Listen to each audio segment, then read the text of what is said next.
हरियाणा से। राधे राधे महाराज जी। महाराज जी, आपके चरणों में कोटि कोटि प्रणाम। महाराज जी, आप कह रहे हैं कि आपने कहीं से गुरु धारण किए थे, उनकी नज़र घर परिवार की बहन बेटियों और धन पर थी। हमें बाद में पता लगा वो एक तांत्रिक थे। फिर हमने उनसे छोड़ने का कोशिश किया, बट उन्होंने कहा कि मैं घर को बर्बाद करके रख दूंगा अगर तुमने मुझे छोड़ा। महाराज जी, ऐसी भगवान सबके मालिक हैं, वही सृष्टि का सृजन करते हैं, वही पालन करते हैं, वही लय करते हैं। ये सब पाखंडी लोग, ये कुछ मतलब अब महाराज जी अब इस दुनिया में है नहीं वैसे वो, लेकिन वो ये कहते थे कि मैंने जिसको तुमने मुझे छोड़ दिया ना, अगर तुम किसी भी भगवान के पास जाओगे, हम एक रोम का ना, ये टूट के गिर जाए, तुम इतने बड़े तांत्रिक हो, हमारा रोम तोड़ दो, तो बस इतने से हम तुम्हें मान लेंगे कि तुम भगवान हो गए। एक रोम नहीं तोड़ सकता। त्रिभुवन में कोई ऐसा पैदा नहीं हुआ कि भगवान के विधान को कोई बदल दे बच्चा। और फिर ऐसे पाखंडी और जो ऐसे नीच प्रवृत्ति बहनी बेटियों पर दृष्टि रखने वाले, इन बिल्कुल ऐसे लोगों को एक बार अच्छे से समझ लो कि ये वेश ऐसा है, इसमें बड़े से बड़ा पापी भी छुप सकता है। जब हनुमान जी द्रोणागिरी जा रहे थे संजीवनी बूटी लेने के लिए, तो उनको रोकने के लिए इसी वेश का सहारा लिया।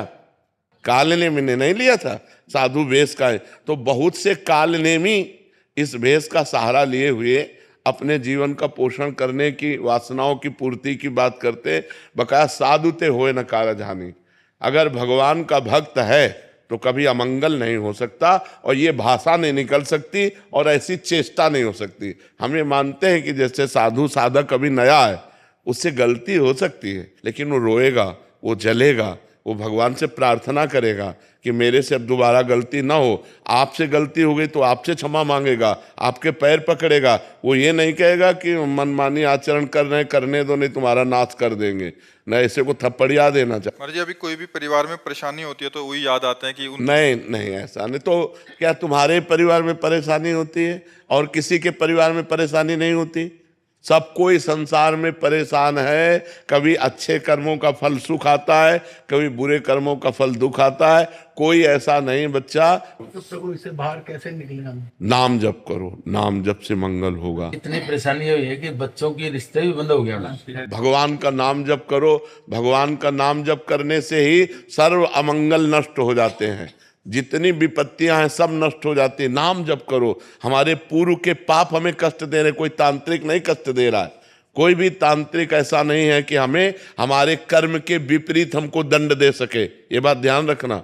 हम बहुत मतलब बचपन से सब मिले जुले, सब खूब देखे हुए। वो ये बोलते थे कि आप कितना मर्जी अच्छा कर्म कर लो, तुम्हारा अच्छे कर्म का फल मैं ले जाऊंगा। तो वो भगवान है क्या? कोई भगवान है? कोई भगवान है? हम तुम्हारा चश्मा नहीं ले सकते। तो अरे पुण्य करो यार। ये सब बकवासी लोग हैं, सब ड्रामेबाजी लोग हैं। ऐसे ड्रामेबाजी, असत्य भाषण करने वाले प्रपंची व्यभिचारी लोगों पर ऐसी आस्था। महाराज जी, लोग बहुत फंस जाते हैं महाराज। कुछ चलाए, कुछ बोल दिया उसमें, मतलब ये बहुत बड़ा चल रहा है महाराज जी। किसी ने बोल दिया कि ऐसा ऐसा तुम्हारे साथ होगा, अभी वो बात बैठ गई। उसने बोला ऐसा होगा, अभी ऐसा होगा। अरे कुछ नहीं, तुरंत हटाना चाहिए कि ऐसे पाखंडियों के पास इतनी दम है कि वो जो बोल दे वो हमारे हो जाए। अरे यार, तुम कैसी बात लिए? बाहर निकाल दो उससे हमें। हाँ बिल्कुल, आज से तुम समझ लो कि तुम बाहर हो। जैसे उसने कहा था ना कि हम तुम्हारा बिगाड़ देंगे, हम आज से कहते हैं कि तुम्हारा कोई बाल बाका नहीं कर पाएगा। नाम जप करो, राधा राधा, कृष्ण कृष्ण, हरि हरि, शिव शिव, जो नाम आपको प्रिय हो। हाँ, राधा राधा राधा राधा राधा, जहाँ राधा वहाँ कोई बाधा नहीं। यार कोई नहीं परेशान कर सकता। को न काहू के सुख दुख कर दाता, निज कृत कर्म भोग सुन भ्राता। भगवान का नाम जप करो। का हनुमंत विपति प्रभु सोई, जब तो सुमिरन भजन न होई। भगवान का भजन नहीं हो रहा, इसीलिए विपत्तियां हैं। चिंता मत करो, किसी तंत्र फंत्र का कोई प्रभाव नहीं। खूब नाम जप करो। नाम कीर्तन घर में करो। देखो तुम आधा घंटे राधा राधा नाम कीर्तन करो, अभी तुम्हारे घर के सारे अमंगल नष्ट होना शुरू हो जाएंगे। नाम संकीर्तनम यस्य सर्व पाप प्रणाशनम। जहां तक राधा नाम ध्वनि जाएगी सबका मंगल होने लगेगा। रोज आधा घंटा नाम कीर्तन करो ताली बजा के, और राधा राधा नाम जप करो। फिर हमें बताना कि तुम्हारा मंगल हुआ कि नहीं। ठीक है? हाँ। सुहाना जी लखनऊ से। जब भूतकाल की बातें आज को प्रभावित करती हैं, जिसके कारण महाराज जी बहुत ओवर थिंकिंग होती है और भविष्य के बारे में सोचकर आज भी खराब कर लेते हैं, तो महाराज जी ऐसी स्थिति में हमें क्या करना चाहिए? नाम जप करना चाहिए। जब वर्तमान में आप राधा राधा जपेंगे तो आपका भूत भी पवित्र हो जाएगा और भविष्य मंगलमय हो जाएगा, भविष्य आनंदमय हो जाएगा। वर्तमान के मंगल के लिए कुछ पाठ करो, जैसे गोपाल शास्त्र नाम, भक्त नामावली, भगवान श्री राम भगवान श्री कृष्ण के बहुत से स्तोत्र हैं, उनका पाठ करो। भगवान शंकर के बहुत से नाम हैं, शास्त्र नाम हैं, भगवान शंकर की बहुत सी 40 स्तुति हैं, उनका पाठ करो, नाम जप करो। और दूसरों के प्रति हमारा गलत व्यवहार ना हो पावे, ये सावधानी रखो, तो आनंद हो जाएगा। पीछे जो हमसे पाप हुए हैं वो नष्ट हो जाएंगे, आगे पाप होने की संभावना नहीं, क्योंकि वर्तमान हम बहुत अच्छा कर रहे हैं तो हमारा आगे का भविष्य बहुत अच्छा होगा, आनंदमय हो जाएगा। जीव दुखी तो ओवर थिंकिंग में ही है, परेशान तो इसी बात में है ना। हाँ, तो उसी को हमें रोकने के लिए नाम जप करना चाहिए। खाली समय तो फालतू का चिंतन होगा, भूत का चिंतन, भविष्य का चिंतन होगा। अगर हम राधा राधा राधा करते हुए और कार्यरत रहना चाहिए, आपके जीवन में खाली समय नहीं होना चाहिए, आपका जीवन कार्यरत होना चाहिए। इतना बिजी जीवन होना चाहिए कि अगर कोई हमसे 10 मिनट के लिए मिलने के लिए कहे तो हमें सोचना पड़े कि हमें आपके लिए 10 मिनट निकालना पड़ेगा। मतलब इतना हमारा बिजी जीवन होना चाहिए। अब जैसे हम लोग हैं ना, 1 मिनट का समय नहीं, हर मिनट तय है, इस समय ये, इस समय ये, इस समय। और जब अपना खाली समय तो हमारा पर्सनल दिनचर्या है, ये पाठ करना है, ये जप करना है, ये आसन में बैठना है, इतनी देर, ऐसे हम बिजी रहे तो ओवर थिंकिंग के लिए कोई समय ही नहीं रहेगा। महाराज जी, लेकिन अगर नाम जपते समय भी चीजें याद आने लगी, नाम ध्यान, जैसे हम नाम जप कर रहे हैं तो साइड में रील आएगी, जो हमारे मन में भरी हुई रील है वो आएगी, वो आ नहीं रही। नाम जप जा रहा है और वो निकल रही। नाम जप हमारे मन में समा रहा है और मन में समाई हुई भूत भविष्य गंदी बातें, अच्छी बातें, वो सब साइड से निकलती चली जाएंगी। जैसे हम नाम जप कर रहे हैं ना और साइड में चिंतन चल रहा है, चाहे भूत का चाहे भविष्य का, तो वो कूड़ा करकट सब निकल रहा है और नाम में अच्छाई समा रही है। क्योंकि हम नाम जप कर रहे हैं तो नाम की अच्छाई मन में समा रही है, मन हमारा निर्मल हो रहा है। देखना, आप करो तो वो धीरे धीरे धीरे धीरे सब ठीक हो जाएगा। हिमांशु जी लखनऊ से। राधे राधे। राधे राधे महाराज जी। महाराज जी, मैंने आपका वीडियो देखा यूट्यूब पे, आपने कहा कि जो राधा किशोरी के 28 नाम का जप कर ले उसकी सारी मनोकामनाएं पूरी हो जाती हैं। महाराज जी, मैं रोज 108 बार राधा किशोरी जी के 28 नामों का जप करता हूँ। महाराज जी, इतना बहुत है या मैं और जप बढ़ाऊं? हम तो कहेंगे और बढ़ाओ। जब तक आपका पूर्व पाप स्टॉक है, जैसे पूर्व पाप स्टॉक आपका 500 ग्राम है और आपका भजन 50 ग्राम है, तो 450 ग्राम अभी आपको क्रॉस करना पड़ेगा। जब 500 के ऊपर क्रॉस हो जाएगा तब आपका मंगल शुरू हो जाएगा, जो चाहोगे वो होना शुरू हो जाएगा। पर पहले 500 को आपको डिलीट करना पड़ेगा, जो आपका पाप जमा है उसे डिलीट करना। तो लोग इस रास्ते को जान नहीं पाते, तो बात नहीं, बात तो आपकी बन रही है। वो जो आपका स्टॉक लगा हुआ है उसको वो डिलीट कर रहा है, लेकिन इतना भी नहीं हो पाया कि सब डिलीट हो जाए। और जब सब डिलीट हो जाएगा तो सब आनंद प्राप्त हो जाएगा। इसलिए हिम्मत करके, चाहे जितना कष्ट मिले, आप नाम जप करते ही रहो, नाम बढ़ाते ही रहो। तो जिस समय वो आपका पूर्व पाप नष्ट होगा उसी समय आपको आनंद प्राप्त हो जाएगा। और जब तक वो रहेगा तब तक असफलता, विपत्ति, चिंता, उद्वेग, ये वो देता रहेगा आपको। तो और बढ़ाओ नाम।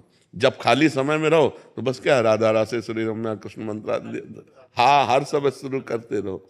ठीक है, बहुत उत्तम बात है, बहुत सिद्ध बात है वो। ये 28 नाम राधा किशोरी को जो जपता है, सिद्ध बात है। वो मरेगा तो भगवान को प्राप्त होगा और जीवित में सारी कामनाएं उसकी पूर्ण होंगी, पर पहले पाप नष्ट होना चाहिए। अब वो कितना स्टॉक अपने को पता नहीं है ना, अपने पूर्व के पापों का स्टॉक कितना है अपने को तो पता नहीं, लेकिन नाम जब करते रहे वो नष्ट हो जाएगा, तब हमारा मंगल शुरू हो जाएगा। आज मान लो आज शरीर छूट गया तो जितने नाम जप किए ये आपके अविनाशी जमा है, वो आपका मंगल करेंगे, वो आपका उत्थान करेंगे, वो आपकी उन्नति करेंगे। अगला जन्म आपका बहुत आनंदमय होगा। तो इसमें घाटा तो है ही नहीं। अच्छा, पैसा लगता नहीं, आराम से जबान केवल घुमानी है, धीरे धीरे धीरे धीरे नाम जप बढ़ाते चले जाओ, जहाँ पाप नष्ट हो गए आनंद आ जाएगा। महाराज जी, आप जिन कार्यों के लिए मना करते हैं वो सारे कार्य मैंने किए हैं, आपकी कृपा से 2 साल से बंद कर दिए हैं। महाराज जी बस ये पूछना चाहते हैं कि हम जैसे नीच का अभी भी उद्धार हो सकता है नाम जप से? बिल्कुल बिल्कुल। अब लो नशानी अब ना नशे हो। यदि हम अंदर से सोच लें कि अब तो जैसे आपने कहा 2 वर्ष से आपने छोड़ दिया, अब नाम जप करें तो नाम जप के प्रभाव से पूर्व सारे पाप नष्ट हो जाते हैं। पर अगर हम पुनरावृत्ति करेंगे तो फिर ठीक नहीं रहेगा। अब लो नशानी अब ना नशे हो, आज तक किया अब नहीं करेंगे, ये बहुत उत्तम बात है, भगवान क्षमा कर देंगे। अहम तो हम सर्व पापेभ्यो मोक्षयिष्यामि मा शुचा, मैं तुम्हें समस्त पापों से मुक्त कर पवित्र कर दूंगा, भगवान कह रहे हैं। अब भगवान की शरण में हो जाओ और नाम जप करो और अच्छे आचरण करो। नहीं, हाँ, अच्छे आचरणों से हमारा आगे भविष्य जो होगा वो बड़ा सुखमय होगा, और बुरे आचरणों से भविष्य दुखमय हो जाता है, बड़ा कष्ट में। ऐसे ऐसे कष्ट हैं कि लोग मृत्यु मनाते हैं कि मैं मर जाऊं तो अच्छा, लेकिन मरते नहीं, भोगना पड़ता है। इसलिए हम पाप कर्मों से डरें कि हमारा जीवन, और गलती सबसे हो जाती है, आपसे ही नहीं, हर व्यक्ति से गलती हो जाती है, लेकिन गलती का सुधार करना हमारे मानव जीवन का कर्तव्य है कि जो हमसे गलती हो गई अब पुनरावृत्ति नहीं होगी। अब लो नशानी अब ना नशे हो। जी। संदीप ग्रेवाल जी। श्री हरिवंश महाराज जी। महाराज जी मेरा प्रश्न है कि प्रभु कृपा से मुझे शास्त्रों के स्वाध्याय में रुचि है, जिसके चलते मैंने समस्त पुराण व साधक संजीवनी, भक्तमाल, गर्ग संहिता, रामचरितमानस आदि शास्त्र ले रखे हैं, किंतु शास्त्र स्वाध्याय के समय नाम जब छूट जाता है। नाम वो एक नहीं, वो एक ही बात है, लेकिन शास्त्र स्वाध्याय का फल है भगवत प्राप्ति। वो अपने आप में पूर्ण पवित्रता हृदय को प्रदान करता है शास्त्र स्वाध्याय। तो उसको एकाग्रता पूर्वक कीजिए तो उसमें भगवान का यश है, भगवान की महिमा है, भगवत प्राप्ति का सिद्धांत है। इसलिए उस समय नाम जप छूट जाना एकाग्रता के कारण स्वाभाविक है, पर वो भी नाम जप के समान ही है। जो शास्त्र स्वाध्याय है, हम जैसे पढ़ रहे हैं तो भगवान के पावन चरित्र है ना, तो भगवान का नाम, भगवान का रूप, भगवान की लीला, भगवान का धाम, ये सब भगवत स्वरूप हैं। तो शास्त्र भी तो भगवत स्वरूप हैं। जब हम भगवत स्वरूप शास्त्रों का स्वाध्याय कर रहे हैं तो हमारे अंदर भगवान का भाव ही तो जागृत हो रहा है। इसलिए उसमें ये नहीं है कि नाम छूट गया तो अब हमको परेशानी हो, ऐसा नहीं होना चाहिए। आगे चल करके फिर स्वाध्याय में रुचि नहीं रह जाएगी। जैसे जैसे तुम्हारी एकाग्रता भजन में बनती जाएगी वैसे शास्त्र स्वाध्याय से रुचि हटती जाएगी, क्योंकि सबका फल है भजन। सब साधन, सब शास्त्र एक ही बात कह रहे हैं, संसार का चिंतन छूटे और भगवान का निरंतर चले। तो अभी तो प्रारंभ में तो बहुत अच्छा है शास्त्र स्वाध्याय करना, फिर धीरे धीरे समिट जाना चाहिए। जो अपना इष्ट ग्रंथ है उसको थोड़ा स्वाध्याय कर लिया, वो क्या 24 घंटे नाम जप में हर समय कार्य करते हुए, बैठते हुए, उठते हुए नाम जप के द्वारा ही भगवत प्राप्ति होगी। अगर 18 पुराण कंठस्थ हो, चारों वेद कंठस्थ हो और उसकी भजन में रुचि ना हो तो पुण्यात्मा हो गया, लेकिन महात्मा नहीं हुआ, भगवत प्राप्ति उसे नहीं हो सकती। सब शास्त्रों का फल है निरंतर भगवान का नाम जप होना। तो कुछ समय शास्त्रों में दे, हर समय भजन साधन में लगा रहे। मेहुल जी। राधे राधे महाराज जी। महाराज जी कभी कभी सत्व गुण में और कभी कभी रजोगुण में जीता हूँ। जब भोगता हूँ तो मजा आता है, फिर अफसोस होता है सब बर्बादी कर दी। सतोगुण में रहने के लिए ज्यादा से ज्यादा मैं क्या करूँ महाराज जी? वैसे भोगों में मजा आता है, मुझे तो ये बात बस जैसे नशे में आदमी शराबी नाली में पड़ा मजा लेता है, उसको मजा लगता है। लेकिन देखो ना कितनी घृणित दशा होती शराबी पुरुष की। ऐसे ही वासना का नशा चढ़ गया है, वासना का नशा, इसलिए नहीं उल्टी हो जाए, तुम जिसे मजा कहते हो वमन हो जाए। अपवित्र बुद्धि है, अपवित्र मन है, इसलिए ऐसा अनुभव हो रहा। ऐसा सबको अनुभव होता है, तुम्हें ही नहीं। जब अपवित्र मन होता है, अपवित्र बुद्धि होती तो नहीं तो ऐसे छी, अंदर से ऐसी घृणा हो जाएगी, छी नहीं अब कछु नाथ न चाहे मोरे। प्रभु अब ये गलत मार्ग, ये विषय भोग, ये संसार के सुख नहीं, अब मुझे आप अपना सुख प्रदान करें। जब पवित्र बुद्धि हो जाएगी, अपवित्र मलिन बुद्धि में तो फिर ये सब अच्छा है। फिर अफसोस भी तो होता है बाबा जी कि ये गलत टाइम वेस्ट कर दिया। हाँ, ये उत्तम बात है। अभी पूरी पवित्र बुद्धि नहीं हुई है। जब पूरी पवित्र हो जाएगी तो पहले ही जो थोड़ा पवित्र होती है और ज्यादा अपवित्र होती है तो वो बाद में पश्चाताप करती है। भोग के समय तो सहयोग कर देगी और इसके बाद पश्चाताप करेगी, यार ऐसा क्यों किया।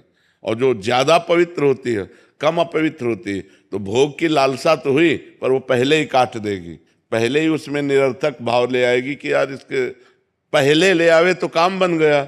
अब पीटने के बाद फिर ज्ञान उपदेश हो तो फायदा क्या हो गया। माया ने पीट दिया, अब बाद में उपदेश हो रहा, यार ये समय बर्बाद गया, ये व्यर्थ की वासना बढ़ रही है, व्यर्थ का अनुभव बढ़ रहा है संसार सुख का, ये तो बहुत गलत है। पवित्र बुद्धि तो इससे नाम जप बढ़ाओ, जितना नाम जप बढ़ाओगे उतनी बुद्धि पवित्र होती जाएगी। और पवित्र बुद्धि का लक्षण उसे रमा विलास राम अनुरागी तजत बमन जिम जन बड़भागी। वो बड़भागी भगवान के भक्तजन लक्ष्मी के वैभव विलास को वमन की तरह त्याग देते हैं। कितने दिन का है, कितने दिन का है। अभी शरीर छूट जाए तो क्या है आपके पास? जो भजन किया, जो भगवान का चिंतन किया, जो अच्छे कर्म किए, जो बुरे कर्म किए, वही वो है आपके पास। तो अच्छे कर्म करो, नाम जप करो और भोगों को धर्म के लिए भोगो। अब जैसे आपकी पत्नी है, अब आप परमार्थ पे चल रहे हो और उसकी इच्छा है तो भगवान को प्रणाम करके, भगवान का चिंतन करते हुए कि यद्यपि इसमें सुख नहीं है पर वो अर्धांगिनी है, उसकी इच्छा पूर्ति के लिए हम ऐसा कर्म कर रहे हैं, बगैर इसमें कोई तत्व नहीं, तो आप कर्म भी हो गया और आप फंसे भी नहीं, क्योंकि आपकी रुचि नहीं है। ऐसे भोगों को धर्मयुक्त भोगने से भगवान की तरफ हम बढ़ सकते हैं। नहीं तो प्रायः पूरा संसार, कोई बिरला ही एक दो ऐसा होगा जो इन भोगों में अरुचि करके निकल पावे। नहीं तो कोई भोग रहा है रुचि पूर्वक और कोई रुचि है पर भोग नहीं मिल रहा है। कोई रुचि है पर भोग इसलिए नहीं भोग रहा कि हमें भगवान की प्राप्ति करनी, पर रुचि है। कोई विरला ऐसा होगा जिसकी भोगों में रुचि नहीं है और भगवान प्रिय लग रहे हैं। इसलिए नाम जप करो और आगे बढ़ो। शीतल जी। श्री हरिवंश महाराज जी। महाराज जी, आपके चरणों में कोटि कोटि प्रणाम। महाराज जी, कन कन में भगवान हैं, तब एक ही समय में करोड़ों अरबों के मन में कैसे सुन समझ लेते हैं? वे अपनी लीलाएं भी उसी समय ही करते हैं समस्त। क्योंकि इंद्रियाणाम मनश्चास्मि, वही मन बने हुए हैं। इंद्रियों में मन मैं हूं, भगवान कह रहे ना, तो तुम कहते हो मन की सुन कैसे लेते हो? मन ही बने हुए हैं, वही मन बने हुए हैं, सबके मन वही बने हुए हैं।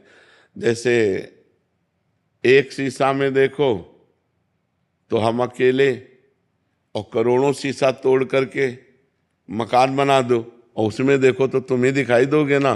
तो अब करोड़ों दिखाई दे रहे हो लेकिन हो तुम ही, है नहीं? ऐसे ही एक भगवान सच्चिदानंद, एक करोड़ों शरीर दिखाई दे रहे पर वो सबके अंदर बैठा हुआ है, सबकी सुन रहा है। हम लोग प्राकृतिक बुद्धि वाले हैं, हमारी प्राकृतिक श्रवण इंद्रिय है, तो 100 आवाज हम एक साथ नहीं सुन सकते। वो 1 अरब आवाज एक साथ सुनकर 1 अरब लोगों को एक साथ उत्तर दे देगा। इसीलिए वो भगवान है, इसीलिए वो परमात्मा है। समझ रहे ना? तो उसकी सामर्थ्य तो अनंत है, उसकी सामर्थ्य अनंत।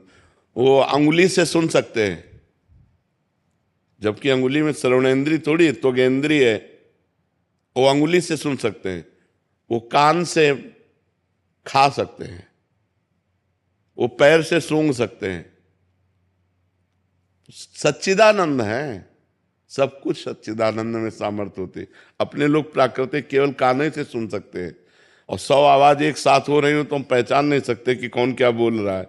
वो एक असंख्य लोग बोले एक साथ तो सबको उत्तर भगवान दे देंगे। भगवान भगवान है ना, भगवान की सामर्थ्य अनंत है। वही सबके मन बैठे हुए बने हुए, वही सबकी आत्मा बने हुए, वही सबकी बुद्धि बने हुए। सही पूछो तो वही सब कुछ बने हुए हैं, उनके सिवा कुछ है ही नहीं। तो अपनी बात अपने सुन लेते हैं ना, ऐसे भगवान सबकी बात सुन लेते हैं।